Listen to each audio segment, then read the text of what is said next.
자, 여러분 안녕하세요. 이번 시간 여러분들과 함께 2025년 1회에 시행이 되었던 기출문제 풀어보려고 합니다. 자, 회계 2급의 경우에는 사실 세법에 대한 내용을 포함하고 있지 않기 때문에 뭐 25년도에 개정된 세법을 고려해야 됩니까? 라고 할 때 그럴 거 전혀 없더라. 또한 실무에서도 이야기 드리겠지만 실무 프로그램도 역시나 24년도까지 나왔던 버전 그대로 25년도에 대한 1차 시험을 진행하고 있습니다. 여러분들이 특별하게 전년도와 달리 내가 뭘 더 신경 써야 될까라고 걱정하신 분이 있다고 한다면 그럴 필요 없다고 이야기 드리고 싶었고요. 자, 대신 이건 있는 것 같아요. 경영혁신과 ERP에서 이제 새로 추가되는 내용이 있어요 라고 해서 이 교재, 24년도 교재부터 이제 뒷부분에 새롭게 추가된 내용들이 있었죠. 자, 초반에는 그와 관련된 문제가 나오지 않았었어요. 그래서 뭐야 새로 추가됐다고 해서 공부 엄청 많이 했는데 안 나왔잖아 라고 생각하실 수도 있겠지만 지금 이제 보시는 것처럼 문제가 계속해서 나오고 있습니다. 그래서 새롭게 추가된 범위까지 여러분들이 반드시 꼭 보셔야 될 텐데요. 이 빅데이터의 주요 특성 5V로 옳지 않은 것은 이렇게 물어보고 있습니다. 그래서 velocity다라고 해서 속도도 있고요. velocity에서 정확성도 있습니다. 여기 보기엔 나오지 않았지만 속도, 정확성 이런 것들이 있고요. 자, 그다음에 볼륨, 규모 들어갑니다. 그리고 variety, 다양성도 들어가고요. 여기에 나와 있지 않지만 value, 가치도 들어가고 있죠. 그렇게 5가지예요. 속도, 규모, 다양성, 그리고 여기 나와 있지 않은 볼륨에 대한 내용, value에 대한 내용으로서 가치, 그리고 이제 정확성에 대한 내용 이렇게 5가지를 포함하고 있습니다. 따라서 필수성이다라고 하는 것은 틀리겠죠. 자, 그 다음에 챗봇에 대한 설명으로 가장 적절하지 않은 거. 여러분들 요즘은 챗봇과의 대화를 더 많이 하는 것 같아요. 내가 뭔가 이 물건에 대한 반품이라든가 문의사항이 있거나 그러면 그들이 항상 링크를 걸어주면서 챗봇에게 상담해 보세요. 아니면 자주 하시는 질문은 챗봇이 대답해 줍니다. 이렇게 얘기를 하죠. 그래서 챗봇과 이제 대화를 해서 잘 이루어지는 분들도 있고 아직도 얘는 내가 원하는 대답을 주지 못해 라고 좀 답답함을 느끼는 부분들도 있는 것 같아요. 약간의 시행착오를 겪고 있는 과정이긴 하지만 여러분들이 챗봇을 이해하는 거는 충분하실 거라고 봅니다. 상대방이 없음에도 기계가 알아서, 컴퓨터가 알아서 내가 궁금해하는 질문에 대해서 답변을 해주는 시스템이구나. 로봇이 답변을 해주는 거야. 로봇이랑 나는 채팅을 하고 있는 거야. 이렇게 생각을 하면서 챗봇이라는 단어를 기억할 수 있겠죠. 자, 그래서 이제 단순한 고객 상담 등의 업무나 이런 것들이 챗봇이 진행을 합니다. 뭐 예를 들어서 마트가 일요일에 문을 열어? 라고 물어봤을 때 마트에 대한 챗봇이 이번 주 일요일은 문을 열지 않아요. 이 정도는 대답이 가능한 거죠.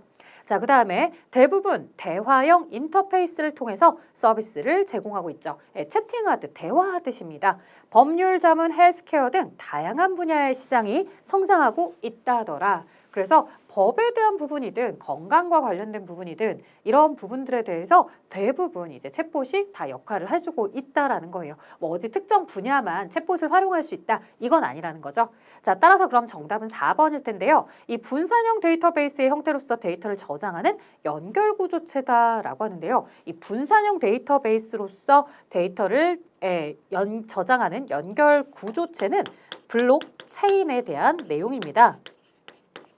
그래서 우리 왜 이런 레고 같은 블록들 있잖아요. 블록들을 우리가 체인들로 연결을 해서 정보나 이런 것들을 관리하고 처리하는 시스템을 이 블록체인이라고 할 텐데 이런 내용들, 분산형 데이터베이스가 여러 가지 데이터를 저장하는 연결구조체, 이런 블록체인에 대한 설명이니까 챗봇과는 상관이 없겠더라. 그래서 블록체인도 알아야 되고 챗봇도 알아야 되기 때문에 설명을 드렸습니다. 자, 이제 3번부터는 기존에 나왔던 내용들을 계속해서 내고 있는 거니까 어렵지 않게 풀 수 있을 거예요. 자, 기존의 정보 시스템 MIS, 그 다음에 ERP에 대한 내용들을 얘기하고 있는데요. 이 MIS는 단위 업무 체계를 가지고 있고 그 다음 ERP는 통합 업무죠. 그래서 ERP 얘기할 때 항상 통합 업무에 대해서 꼭 집중해 주셔라 라고 이야기합니다. 자, MIS는 중앙 집중식이고 그 다음에 ERP는 분산 처리를 하고 있습니다. 그래서 각각의 회계 분야, 인사 분야, 생산 분야, 물류 분야 모듈들이 분산해서 처리된 작업을 통합해서 관리하고 있는 거죠. 자, 기존 정보 시스템은 수평적으로 업무를 처리하고 아니에요. MIS는 수직적 처리예요. 그래서 이렇게 되고 그 다음에 ERP는 수평적으로 처리를 하고 있어요. 자, 기존 정보 시스템은 파일 시스템이고 ERP는 관계형 데이터베이스 시스템이다라고 이야기를 해주고 있어요. 자, 그 다음 차세대 ERP의 비즈니스 애널리틱스다라고 설명이 나와 있는데 너무 자주 나왔어요. 비즈니스 애널리틱스는요. 구조화된 데이터, 스트럭처드 데이터뿐만 아니라 unstructured 데이터까지, 즉 비구조화된 데이터까지 함께 모두 다 분석 대상으로 넣고 있습니다. 그러니까 구조화된 데이터만을 분석 대상으로 한다라는 표현은 틀렸습니다. 자, 나머지는 여러분들이 읽어서 올바른 지문들을 기억해 주시면 좋겠죠. 근데 왜 저는 1번만 설명하냐고요? 시험 문제가 1번만 가지고서 계속 많이 물어봤어요. 그래서 구조화된 데이터, 비구조화된 데이터 이 두 가지 모두 다 하는구나. 이 정도만 기억을 하셔도 비즈니스 애널리틱스와 관련된 문제들을 잘 풀 수 있더라고요. 자, 5번 갑니다. 이 회계의 기본 가정, 전제 조건을 고르세요. 자, 기업을 소유주와는 독립적으로 자, 이 삼성전자와 이재용 회장님 이렇게 같이 연결해서 생각을 하긴 하지만 삼성전자가 이 회장님의 것은 아니더라는 거죠. 소유주와 기업은 따로. 이 회장님이 망했다고 삼전이 망하는 게 아니라 삼전이 망했다고 이 회장님이 망하는 게 아니라 서로 각자 개별적으로 있습니다. 자, 그 다음에 기업의 하나의 기업을 하나의 회계 단위 관점에서 재무 정보를 측정, 보고한다. 기업 하나를 각각 떼어서 그 다음에 소유주와의 별도의 회계 단위로서 기업 실체를 인정한다. 자, 사실 첫 번째, 두 번째 읽을 때 느낌이 딱 왔던 친구들도 있지만 잘 몰랐던 친구들도 이 세 번째를 보면서 기업이 실제로 존재하는 것처럼 우리가 자연인처럼 이렇게 하나의 형태가 갖추어진 것처럼 인정해서 처리하고 있는 방식, 기업 실체의 가정이구나. 자, 계속기업의 가정은요. 그 회사가 특별한 일이 없는 이상은 꾸준하게 계속해서 앞으로도 영원할 것이다 라고 가정하는 게 계속기업의 가정이에요. 그래서 우리가 자산을 처음 취득했을 때 돈을 지출했지만 전체를 비용 처리하지 않고 자산으로 인식했다가 앞으로 쓰면서 효익을 얻으면서 비용으로 인식할게요 라고 할 수 있는 게 바로 이렇게 계속기업에 대한 가정을 하고 있기 때문에 우리는 영원할 거야. 우린 망하지 않는 이상, 특별한 일이 없는 이상 앞으로도 쭉 영원할 거야 라는 가정하에서 진행을 하는 거죠. 자, 기간별 보고의 가정이라는 것은 그렇기 때문에 기간을 뚝뚝 잘라서 일정 기간 동안 어떠한 상황들이었는지를 보고해줘야 되는 의무가 생기게 되는 거죠. 자, 그런 내용들을 여러분들이 이해하고 있는지 물어보고 싶었나 봅니다. 자, 그 다음 6번 갑니다. 내용이 설명하고 있는 것은 회계정보가 신뢰성을 갖기 위해서는 그 정보가 기업의 경제적 자원과 의무 그리고 이들 변동을 초래하는 사건이나 거래나 사건을 충실하게 표현해야 한다라고 되어 있어요. 자, 앞에 신뢰성이라는 단어가 다시 보이네요. 우리가 질적 특성이다라고 이야기를 할 때 질적 특성에서는 뭐 이해 가능성이나 이런 것들도 있지만 제일 대표적으로 많이 이야기하는 게 목적에 맞게끔, 목적에 적합하게끔 하세요라고 하는 목적 적합성도 있고요. 그 다음에 정보는 믿음이 가야 돼요 라고 하는 신뢰성이 있습니다. 이 신뢰성과 관련돼서 여러분들이 기억해야 되는 거 뭐가 있습니까? 자, 중립성. 누구 어느 하나에 치우치지 않고 항상 중간 자리를 우리가 잡아야 된다. 중립성. 뭐 회계에 대해서 장부를 작성할 때 이 대표의 자신의 성과를 잘 보이기 위해서 한다거나 아니면 뭐 대출이 잘 나오게끔 장부를 꾸민다거나 회계 장부를 바꾼다거나 그러지 않고 항상 회계 기준 원칙에 따라서 중립적으로 작성을 하셔야 됩니다 라고 이야기를 하는 거죠. 자, 그 다음에 언제나 항상 똑같이 우리가 같은 방식으로 자산에 대해서 측정을 한다면 같은 결과값이 나오도록, 즉 수학 문제를 풀었을 때 어떤 방식으로든 우리가 검산을 했을 때 똑같은 답이 나오게끔 검증 가능성. 자, 그리고 마지막에 표현이 올바르게 되었는지, 표현의 충실성, 일부 숨기는 것은 없는지, 숨기는 게 있다고 한다면 당연히 그 정보는 믿음이 없겠죠. 자, 그 다음에 목적 적합성은 여러분들 뭐예요? 예측 가치, 피드백 가치, 적시성 이런 걸 가지고서 목적 적합성에 대한 하부 구조로 놓고 있으니까요. 목적 적합성에 대해서도 같이 함께 꼭 기억을 해주세요. 왜냐? 시험 문제가 이번 회차에 신뢰성을 냈다면 다음 회차에는 목적 적합성의 하부 구조를 낼 수도 있고 아니면 목적 적합성이라는 내용 자체를 물어볼 수도 있습니다. 자, 그리고 갈게요.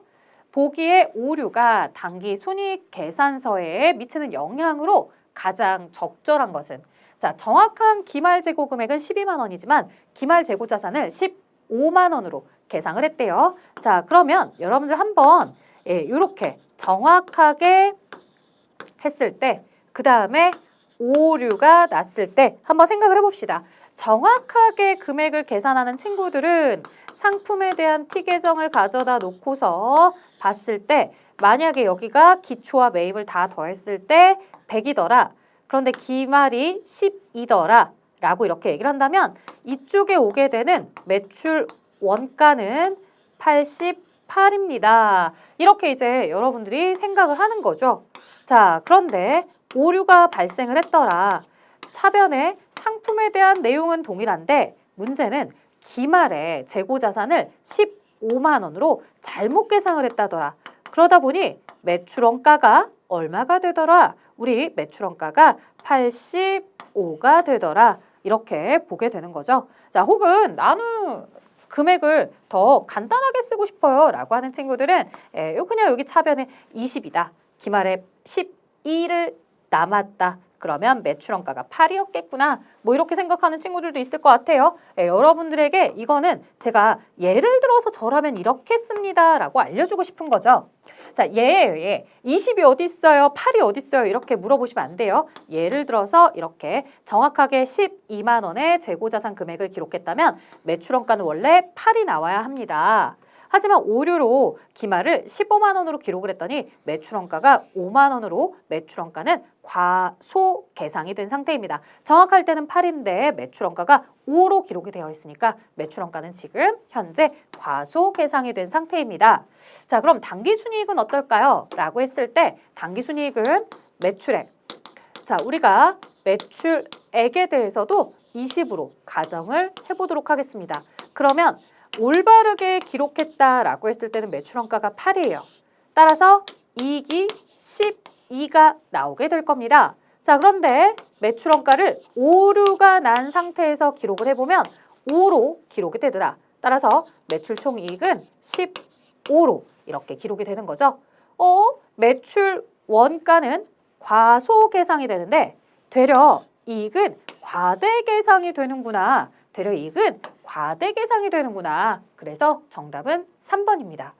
자, 이렇게 설명을 드린 거는 여러분들에게 좀 차근차근 이해를 할 수 있는 시간을 드린 건데 실제로 시험장 가서 이렇게 예를 들어서 내가 뭔가 써서 답을 얻기에는 시간이 좀 걸리는 것 같아요. 그래서 저는 어떻게 하는지 보세요. 자, 기말 재고 금액이다라고 하는데 기말 재고 금액, 기말 재고 자산이죠, 자산. 자, 자산이 현재 과대 계상이 되어 있어요. 너무 많아. 자산이 과대예요. 자, 그러면 여러분들, 여러분들이 머릿속에 자산은 플러스다, 마이너스다. 자산은 내 머릿속에 플러스예요. 플러스의 나이가 많대요. 그러면 자, 반대로 매출 원가는 어때요? 매출 원가는 비용이죠. 자, 그 다음에 당기순이익은 어때요? 내 머릿속에 플러스 이익이죠. 자, 내 머릿속에 마이너스인 비용, 플러스인 이익. 자, 플러스들끼리는 같은 방향으로 움직입니다. 과대예요? 그럼 얘도 과대에 돼야 됩니다. 하지만 반대 마이너스 매출원가 비용은 반대 방향으로 움직여야 됩니다. 과소. 이렇게 처리가 되어야겠죠. 자, 그래서 저라면 지금 현재 기말재고자산이 과대야? 그럼 플러스인 이익이 과대인 거. 그 다음 반대로 비용은 과소인 거. 이렇게 저는 답을 찾아서 3번이 답. 이렇게 좀 빠르게 하는 편입니다. 뭐 하지 않고 예를 들어서 숫자를 써놓은 거나 그러지 않고 그냥 보는 거죠. 근데 이런 내용들이 많이 있느냐? 네, 그럼요. 많이 있죠, 여러분들. 뭐 예를 들어서 우리가 감가상각을 율법으로 처리를 해야 되는데 감가상각년 초기에 정률법으로 해야 될 걸 실수로 정액법으로 감가상각을 했습니다. 라고 이야기를 하는 거죠. 즉 정률법으로 비용을 많이 차감했어야 됐는데 비용을 적게 차감했습니다. 라고 얘기해요. 비용을 적게 차감한 만큼 당기순 이익이나 이런 것들 그리고 자산의 장부 가격이 반대로 과대 계상이 되겠구나. 이런 식으로 문제를 풀어가는 것들, 이런 내용들 아주 많이 있으니까요. 아, 내 머릿속에 플러스들은 같은 방향으로 움직여야 되겠구나 라고 생각을 하시는 거죠. 자, 결론적으로 얘기해 볼게요. 비용이라는 마이너스가 과소계상이 되었습니다. 그렇다면 회사의 이익에 대해서 당기순이익, 매출총이익, 영업이익 이런 것들은 과대계상이 될 수 있으며 이익의 과대계상은 이익 잉여금의 과대계상을 초래하고 있고요.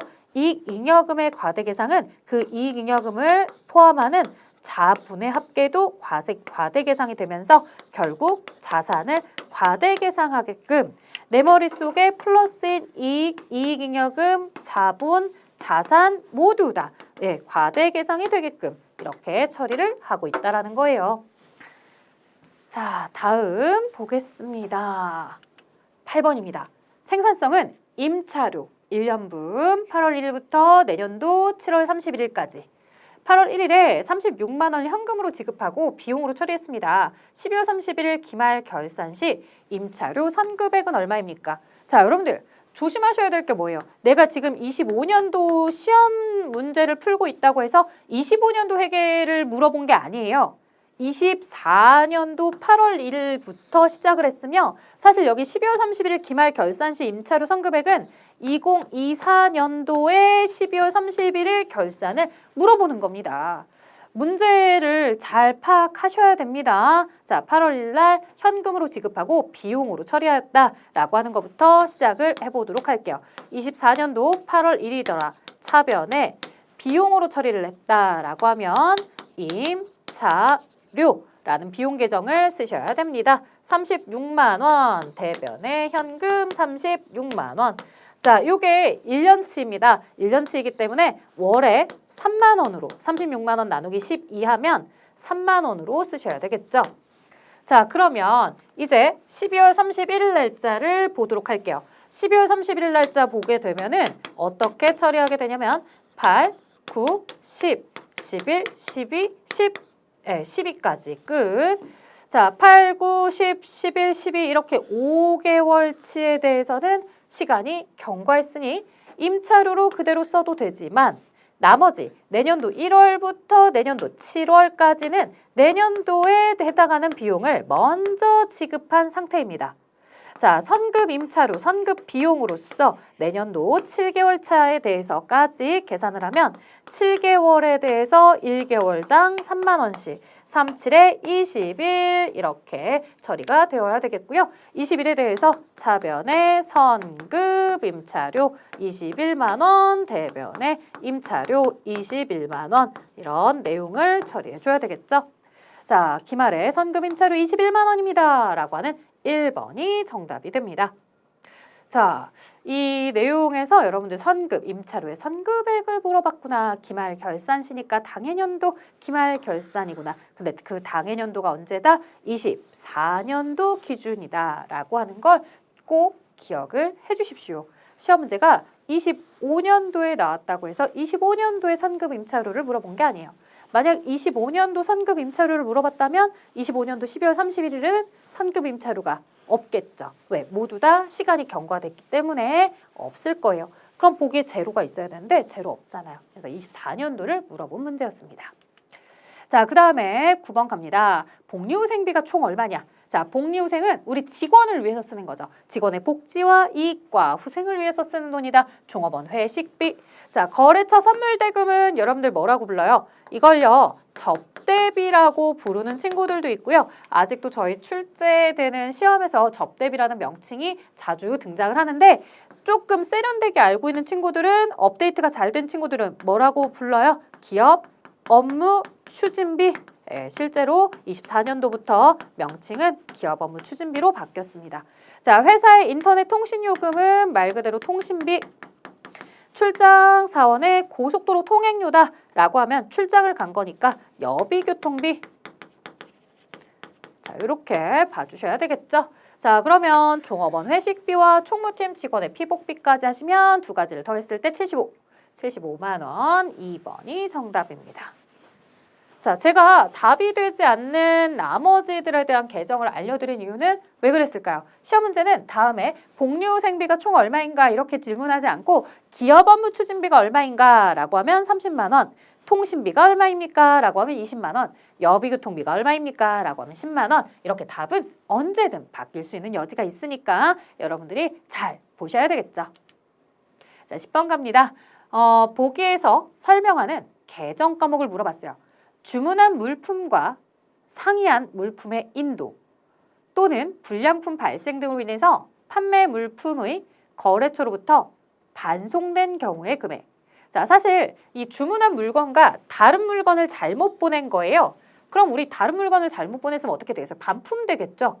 혹은 불량품이 생겼어요. 불량품으로 인해서 판매가 어려우면 다시 판매한 거래처로 물건을 반품시킵니다. 자, 여러분들 그거 아시죠? 우리가 전체 총 매출액에서 무엇을 차감하도록 하고 있냐면 반품, 하자, 일찍 이렇게 키워드를 기억해달라고 합니다. 자, 이런 식으로 해서 내가 손익계산서에 계상하게 되는 순 매출액이 나오는 걸 텐데요. 자, 반품이다 라고 하면은 매출했던 것이 다시 되돌아 들어왔다 라고 해서 매출 환입이요. 자, 하자가 있어서 깎아주는 것은 매출 애누리예요. 자, 이 환입과 애누리의 차이점은 뭐다? 환입은 물건 전체 가격 100%가 다 빠지게 되는 거고 매출 애누리는 일부분에 대해서 가격을 깎아주는 걸 얘기합니다. 자, 그 다음에 30일 중에 언제든지 갚아도 좋아 열흘 안에 갚으면 2% 깎아줄게. 이렇게 외상대금을 사전에 약정에 따라서 우리가 일찍 갚았을 때 깎아주는 것은 매출 할인이다 라고 불러요. 이걸 명확하게 구분해 주셔야 돼요. 왜 이렇게 자세히 설명할까요? 뒤에 또 나와요. 그죠? 자, 그러면 여기서 반품과 관련된 내용이니까 우리는 매출 환입이다 라고 답을 써주셔야 됩니다. 자, 매출 채권 처분 손실은 뭐냐? 라고 하시는데요. 이거는 어음에 대해서 우리가 은행에 매각 거래다 라고 했을 때 이 할인료에 대해서 처리하는 방식, 할인료를 바로 우리는 매출 채권 처분 손실이다 라고 불러주고 있습니다. 그래서 어음의 매각 거래일 때 쓰는 표현이구나 라고 정리하시면 되겠네요. 자, 실제로 2급에서 나오는 내용 2번의 매출 환입을 알고 있는지 물어봤고요. 11번입니다. 결합관계를 나타내는 것으로 옳은 것을 물어봅니다. 미지급한 퇴직금을 지급하다. 자, 퇴직금과 관련해서 아직 지급하지 않고 있어서 미지급 비용 혹은 미지급금 이렇게 처리했던 부분에 대해서 현금이나 보통예금에서 지급이 이루어지고 있죠. 자, 부채가 줄어들었고요. 그 다음에 현금이라는 자산이 줄어들고 있습니다. 자, 외상매출금을 어음으로 회수하다. 차변에 받을 어음으로 어음이라는 자산이 들어왔고요. 외상매출금이라는 채권이 사라지게 됩니다. 외상매출금이라는 채권은 줄어들어서 자산이 줄어들었지만 받을 어음이 증가했죠. 자, 외상매입금을 현금으로 지급하다라고 되어 있어요. 외상매입금을 현금으로 지급하다. 외상매입금이라는 부채가 줄어들고요. 현금으로 지급하다라고 했으니 대변에 현금이라는 자산이 줄어들게 됩니다. 자, 그 다음 기구를 구매하고 대금은 1개월 후에 지급하기로 했다. 차변에 기계장치라는 자산이 증가합니다. 기계장치라는 자산이 증가하고요. 대변에 1개월 후에 지급하기로 했으니까 미지급금이라는 부채가 증가하게 됩니다. 미지급금이라는 부채의 증가와 그 다음 차변엔 기계장치라는 자산의 증가, 바로 4번에 대한 상황을 물어보고 있었죠. 자, 회계 처리를 일일이 다 보여드린 건 앞으로도 나올 문제들을 여러분들이 이렇게 응용해서 충분히 풀 수 있게끔 해드리려고 다 설명을 드렸습니다. 12번입니다. 현금과 부족의 원인을 조사한 결과 회계 담당자가 실수해서 건물의 임대 수익 2만 원 받은 것이 누락이 되었음이 발견이 되었어요. 아, 현금 과부족의 원인 조사를 한 거예요. 지금 현금의 잔액과 현금의 실제 잔액과 장부상 잔액의 차이가 밝혀진 게 아니라 이미 이건 이전에 차이가 생겨서 현금 과부족이라고 써놨대요. 근데 이 현금 과부족에 대해서 이제 원인을 조사했더니 임대료라는 수익에 대해서 누락된 것이 확정이 되었다는 거죠. 그럼 어떻게 해야 돼요? 현금 과부족에 대한 계정은 줄이면서 임대료라는 계정을 만들어놔야 되겠죠. 자, 그런 것들을 우리에게 보여주고 있는 것은 4번입니다.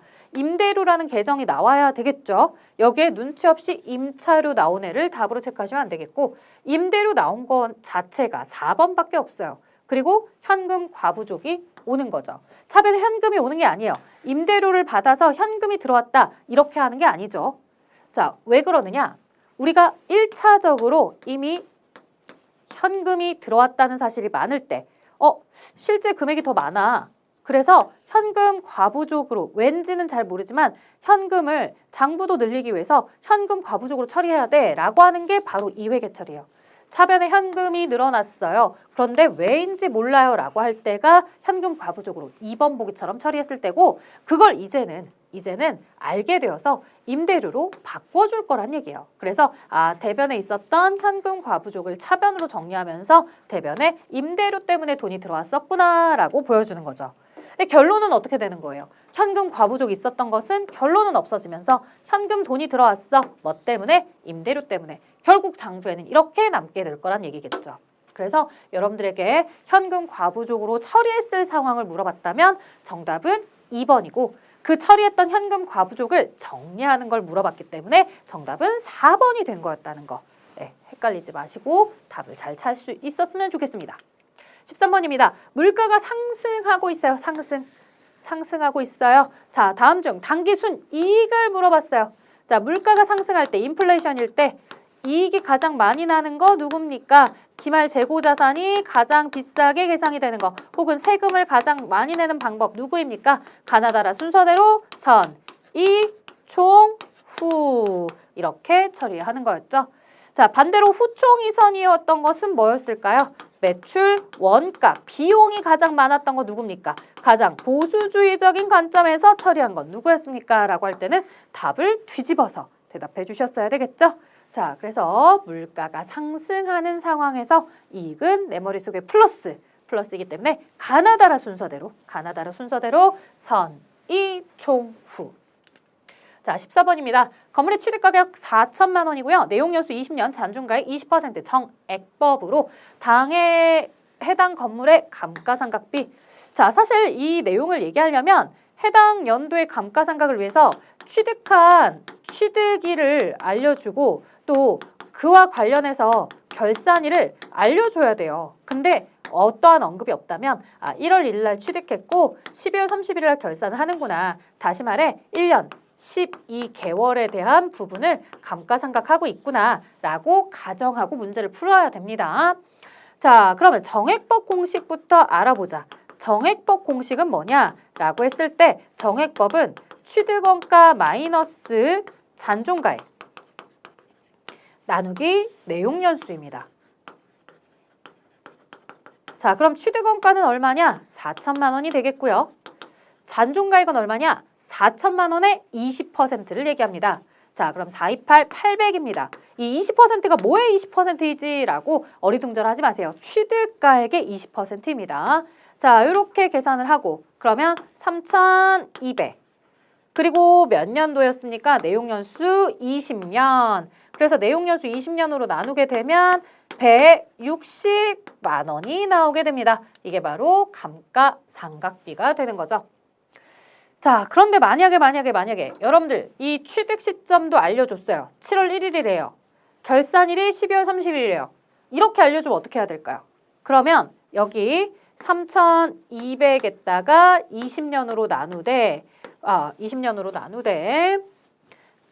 월할 계산하세요 라고 할 거예요. 그러면 12개월 중에 7월부터 12월 달까지 6개월만 썼습니다 라고 하면서 80만 원 이렇게 답이 달라질 수도 있어요.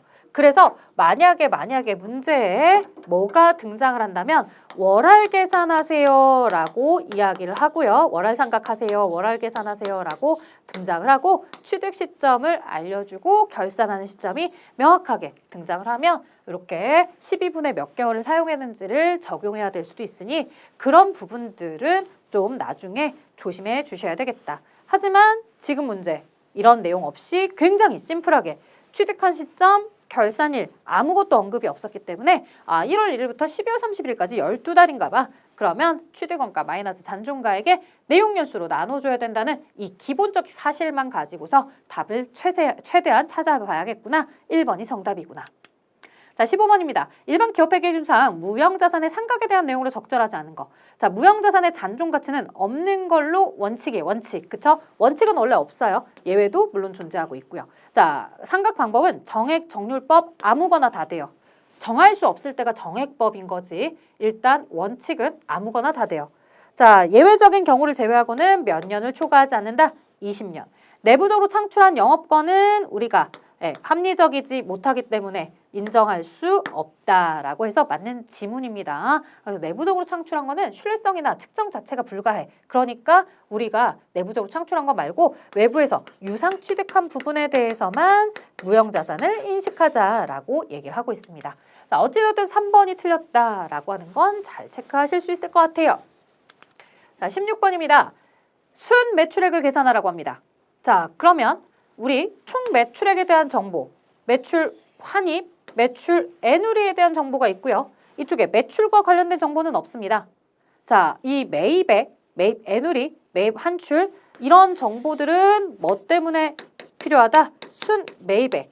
이 순 매입액은 여기에 있는 기초와 더해지고 기말을 차감해서 매출원가를 구하라는 질문이 나오면 그때는 필요하겠죠. 하지만 지금은 이 순 매입액을 구하는 게 아니라 순 매출액을 계산하는 문제예요.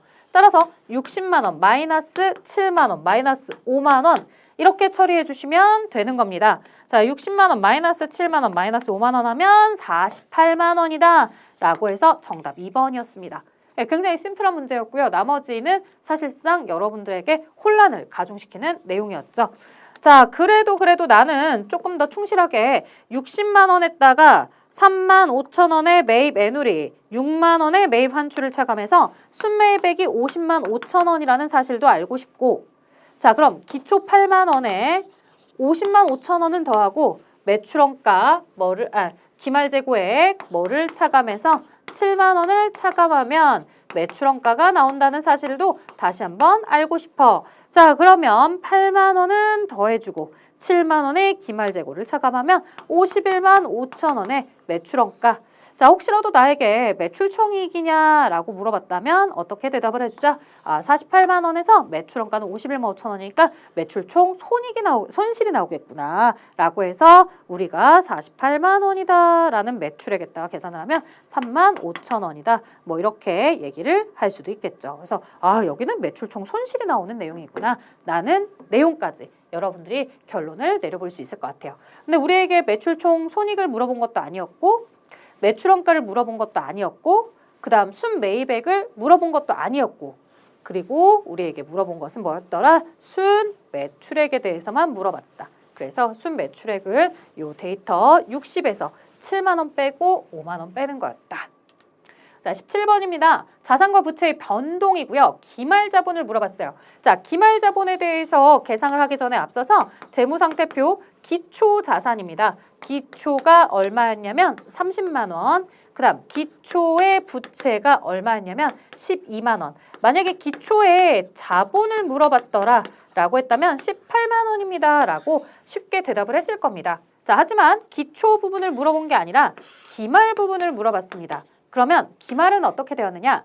기초자산 30에다가 단기에 자산이 18만 원이 증가했다. 그렇다면 기말의 현재 자산은 48만 원이겠구나. 자, 그러면 기말의 부채는 어떠냐? 기말의 부채는 기초에 12만 원이었는데 부채가 6만 원이 줄었어. 그럼 기말의 부채가 6만 원이겠구나. 자, 기말의 부채가 6만 원이야? 그럼 기말 자산 48만 원에 6만 원의 기말의 부채를 빼면 나머지 기말의 자, 본이 나오겠구나. 차변과 대변의 합계가 서로 일치해야 될 테니 42만 원이다 라고 하는 기말 자본을 여러분들이 산출할 수 있는 거죠. 그래서 기말 자본 42만 원이 되었습니다. 부채 계산하실 때 조심하셔야 되겠죠. 단기 부채의 감소분이니까 기초에 있었던 12만 원에서 6만 원은 갚은 거예요. 이제 갚을 돈 기말에 6만 원만 남았구나. 자, 소유하고 있던 생산성 기업의 주식에 대해서 배당금을 현금으로 받았습니다. 자, 현금 들어오고요. 대변의 배당금 수익입니다. 자, 그 다음 영업활동의 사무실 전교금을 보통예금 계좌에서 자동이체. 자, 보통예금에서 나갔다고 했으니까 대변의 보통예금이다 라고 되어야 되고요. 30만 원이 나갔습니다. 30만 원이 나갔다라고 대답을 해주고 있는 정보는 사실상 4번밖에 없어요. 그래서 내가 저 전교금이 수도강열비인지 몰랐어. 그래도 금액만 보고서도 여러분들이 답을 충분히 찾을 수 있었죠. 그래서 출제자가 사실은 다 30만 원으로 바꿨어야 돼요. 그래 놓고서 이제 4번에 올바른 회계 처리를 찾아봐라 라고 해야 되는데 뭐 이 정도는 여러분들에게 눈치 게임이죠. 30만 원 잘 찾았어? 이걸 물어보는 것처럼 굉장히 엉뚱한 질문이 되었습니다. 자, 마지막 20번 보고 갈게요. 물품의 판매에 있어서 판매한 상품 또는 제품에 대한 부분적인 감량, 변질, 파손, 부분적으로 그래서 매출 가격에서 직접 차감을 해주래요. 매출채권 처분 손실이랑은 상관이 없고요. 아까 앞에서 풀었던 문제랑 똑같죠? 네, 그래서 제가 아까 자세히 얘기했던 거예요. 자, 요거 매출 할인은 뭐예요? 우리가 매출 할인은 일찍 갚아서 깎아주는 거예요. 매출 환입은 뭐예요? 반품돼서 깎아주는 거고 그 다음에 매출 애누리는 하자가 있어서 일부분 깎아주는 거죠. 반품은 100% 빼주는 거지만 하자는 일부분 빼주는 거라고 했어요. 그래서 부분적으로 차감해주는 건 애누리였구나 라고 해서 물건에 파손이나 하자가 생겨서 깎아주는 거 애누리에 대한 내용이었다는 거 기억해 주시면 되겠습니다. 자, 여러분들 여기까지요. 저희 20문항 풀어봤습니다. 조금은 상세하게, 조금은 이제 간단하게 문제마다 여러분들께 난이도 조절해서 설명해 드렸고요. 잘 풀어보셨으면 합니다. 자, 그 다음에 이 이론은 어떻게든 잘 넘길 수 있었지만 실무에서 굉장히 많은 시간을 투자하셔야 되는 분들이 계실 거예요. 보통 이제 회계 원리를 먼저 학습하신 분들은 지금 나왔던 문제들 너무 어렵지 않게 쉽게 잘 풀었는데 문제 뭐다? 실무다. 자, 그러니 실무도 같이 함께 봐주셔야 되겠죠? 자, 저는 여기까지 마무리하고요. 실무 강의에서 뵙도록 하겠습니다. 수고하셨습니다.